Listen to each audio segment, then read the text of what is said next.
Djibo a été attaqué en pleine journée. Heureusement, eux, ils ont vu venir. On a pu intervenir à temps.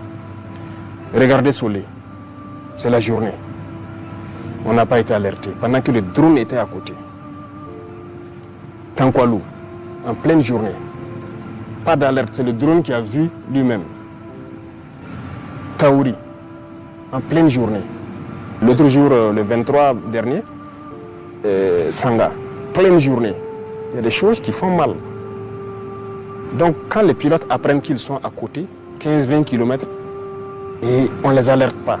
Peut-être qu'ils sont en train de chercher ailleurs, parce qu'ils ont beaucoup de positions en même temps, et vous vous faites surprendre en pleine journée. Comment est-ce qu'on peut expliquer ça?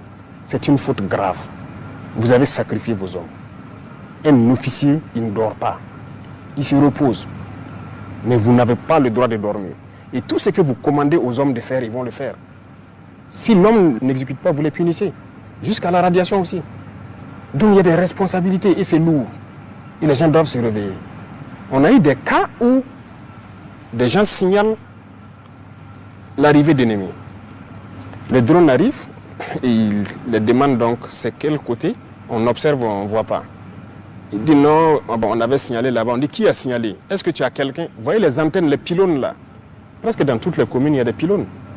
On dit aux gens même de monter là-bas et guetter au loin. Ça vous permet de voir en profondeur. Ils ne le font pas. Les pilotes les demandent est-ce que tu as mis quelqu'un dans l'antenne pour observer au loin, pour nous guider? Il dit oui. Et le pilote lui répond vous mentez. Je suis à votre verticale, il n'y a personne sur l'antenne. Il se rend compte maintenant que c'est la réalité. Mais vous mentez à qui? Ça, ce n'est pas un comportement d'officier. On a connu ces cas, beaucoup de cas comme ça. Donc, on ne peut pas être soucieux de la vie de vos hommes plus que vous-même, l'officier sur le terrain. Donc, voilà pourquoi, avant l'année passée, en J, on avait dit ceux qui veulent quitter l'armée n'ont qu'à quitter. Il y a une note du ministère de la Défense.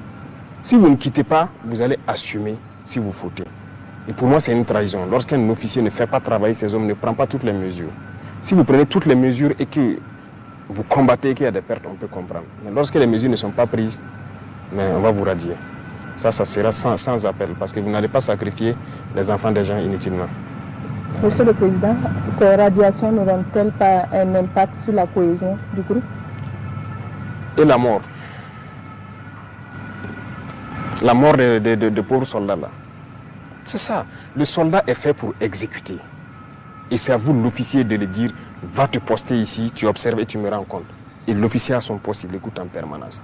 C'est à vous, l'officier, de dire le matin, faites des obstacles ici. Si vous ne commandez pas, le soldat meurt. Ça entache plus la cohésion. Il faut assumer. Et c'est ce qu'on a reproché d'ailleurs aux gens dans le passé. Il faut être ferme souvent.